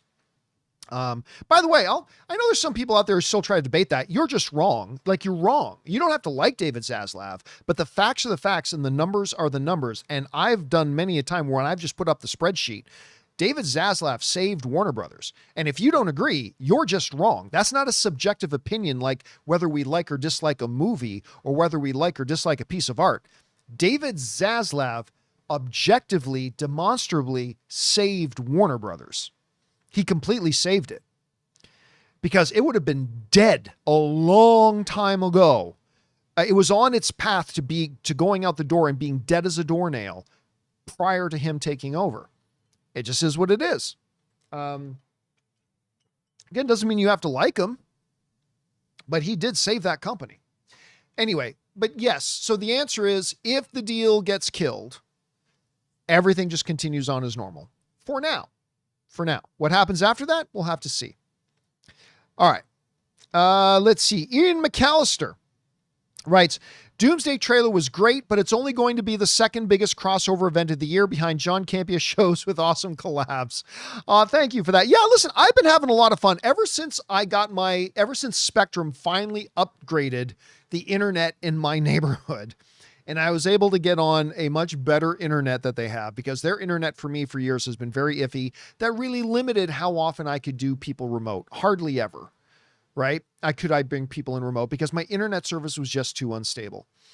Now that we've finally got a truly stable internet connection and it's much better than it has ever been before. So, hey, credit where credit's due to Spectrum, who I talked a lot, deservedly so, but they've really been solid lately with this new setup. I'm actually able to bring in, people like Ryan Airy from Screen Crush, to bring in Chris from 3C Films, have Sean on more often from Sean Chandler Talks About, obviously Christian Harloff, Nadia, Gotham Geek Girl, and we'll have others, but it's been really fun being able to do that now that I finally have an internet service that allows me to do it. All right. Let's see here. What's next? Herman Hunt just sends in a $5 badge tip just to be supportive. Thank you for that, Herman. Appreciate that, man. Next up, who do we got? We've got Jonathan Savage writes, I watched Odyssey in IMAX 70mm and wow, what an experience. They also showed the opening to Dune 3 and I can't wait. Got my Doomsday tickets earlier today and my birthday is tomorrow. Life is good. And here's the thing, the message I'm trying to get out to everybody.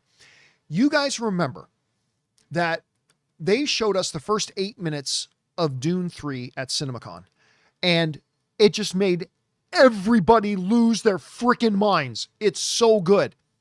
So then we heard they're going to show that on the opening in front of the Odyssey. So Ann and I go to see the Odyssey, and sure enough, they do play the opening of Dune, but guys, they showed less than half of it. They showed less than half of what they showed us at CinemaCon. What you guys saw was only when it's just really starting to get going. And what they showed us at the Odyssey was fantastic. But guys, believe me, that scene gets better and better and better over the next 3 or 4 minutes. Like, you're going to lose your minds when you see it. You're going to lose your mind when you see it. It's so good. All right. Let's see. Next up, we've got Herman Hunt, who writes, I saw the Odyssey last night. This is what it must have felt like to see Ben-Hur or Lawrence of Arabia in theaters, a true masterpiece. Listen, one of the first things I said to Anne when I came out was this movie felt like an absolute throwback to the golden era of Hollywood when they made films like Cleopatra, when they made films like The Ten Commandments and Ben-Hur, and yes, Lawrence of Arabia as well. It's just brought that old school Hollywood epic filmmaking with the advantage of some phenomenal modern technology all at once. And that's one of the things that really impressed me about the movie so much. And one of the reasons why I just thought it was so epic. Really loved it. Let's see. Where do we at next here? Crazy Vegas writes and sends in a $20 super chat. Thank you, Crazy Vegas. Appreciate that, man. And he writes, John, I could tell you're a real Michael Jackson fan. I wouldn't call myself like a hardcore Michael Jackson fan, but I am definitely a fan of Michael Jackson's music. Grew up with it. Love his music. Anyway, so it's surprising that you've yet to see the This Is It documentary. It's thrilling, heartbreaking, and inspiring to see him get so close to the comeback he deserved. Please watch. Listen, I'll be honest with you. Even like my all-time favorite band is U2. Right. I even played in a U2 cover band for a bunch of years. Now, yeah, true. I had the long Bono hair and the whole bit. And yeah, anyway, U2 is my all-time favorite band. I still think they're the greatest band of all time. And I did go see Rattle and Hum. I did. But there have been other kind of documentary things done by U2, and I don't watch those either. I'm not really big on watching music documentaries. Just being honest with you. I'm not crap talking on them. I'm just saying they're not for me. That's all. So, yeah, I'm a big fan of Michael Jackson's music, but I don't honestly have any desire to see the documentary. I don't. Again, not saying anything bad about it. Just saying it's not my cup of tea. I don't generally like musical docs too much. And I'll just leave it at that. All right. See, next up, R3. R3 Lined writes, thank you for all the awesome content. Oh, and he sent in like a $20 super chat just to say that. Oh, thank you so much for that, R3. You know, never lose sight of the fact that, like with all the stuff that I do, people like me, it really means a lot just to have somebody want to write in just to say a kind word. It's really nice of you, R3. I really appreciate that. So thank you so much, man. It's my pleasure. All right. Let's see. Next up, we've got a $50 super chat that gets sent in to us by Eugene Reshetov. Thank you so much, Eugene. That's, amazing. Thank you so much, dude. And he sends in, wow, Odyssey was the most intense movie experience for as long as I can remember. I love that at its core, it's a deep character exploration of Odysseus, who is flawed rather than the mythical hero he is usually portrayed as in other adaptations. I was just talking about that because when you read the Odyssey, he is a deeply flawed character, which I think adds to the richness of him. And listen, the way they brought his whole thing about not somewhere deep down, he didn't want to go home. I love the way they brought that to conclusion at the end. Again, that Trojan War scene, oh my God. It just crushed me. I like, as far as intensity goes. And then you guys saw in the trailer, there's that scene in the movie. It's in the trailer, so I'm not giving anything away, where they're like running through the woods and these giants in silver armor start attacking them and fighting them. That whole sequence, my stomach was in my throat. Oh my God, that the intensity was palatable. And I like the way you put it. How did you put it again? Intense. It is one of the most intense movies. Like it's pretty crazy. I totally loved it. Totally loved it. All right. Next up. And again, thank you, Eugene, for supporting us on that level, man. That's incredibly good of you, dude. Thank you so much. Sam Fisher writes, Doomsday is the first time in a long time I bought pre-order tickets so far in advance. I got my tickets 80 minutes after the trailer. I had to go on December 21st. Well, I mean, if that's when you're available to go, remember the first screenings, I believe, are on December 17th, Thursday, December 17th. That's when I'm going to go. I'm glad you got your tickets. And yeah, you know what? The other thing is, Jonathan and I were talking about this. I don't think we talked about it on the show. I think we talked about it before the show today. But it is a commitment. When you're an AMC A-list member, it's a commitment to get tickets that far in advance. Because as an A-list member, I can have 4 screenings lined up at any time. And I've already got one for Dune 3. And now I've got one for Doomsday. And I've got one for Spider-Man Brand New Day. I literally can only use my A-list one shot at a time now because I only have one empty slot on my AMC A-list. Now, once I see Spider-Man Brand New Day, that opens up a second slot. But yeah, it's a commitment when you're one of these loyalty club members to book tickets that far in advance because you got to sit on that taking up one of your reservation spots. So you got to be sure it's really a film you want to see. Let's see. Next up, we got Eric Tadeo writes, I was watching old videos and wanted to ask, would you still commit war crimes if Optimus Prime told you to? Yeah, that goes back like to the original Transformers because I remember this because I was like, you got to understand like what Optimus Prime meant to me when I was a kid in his voice, in his Peter Welker voice, you know, but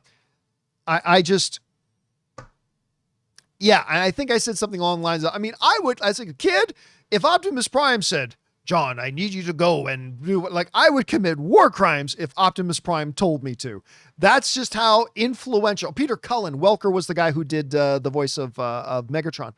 Anyway, I would have, yes, I think I would have committed war crimes in the name of Optimus Prime had Optimus Prime told me to.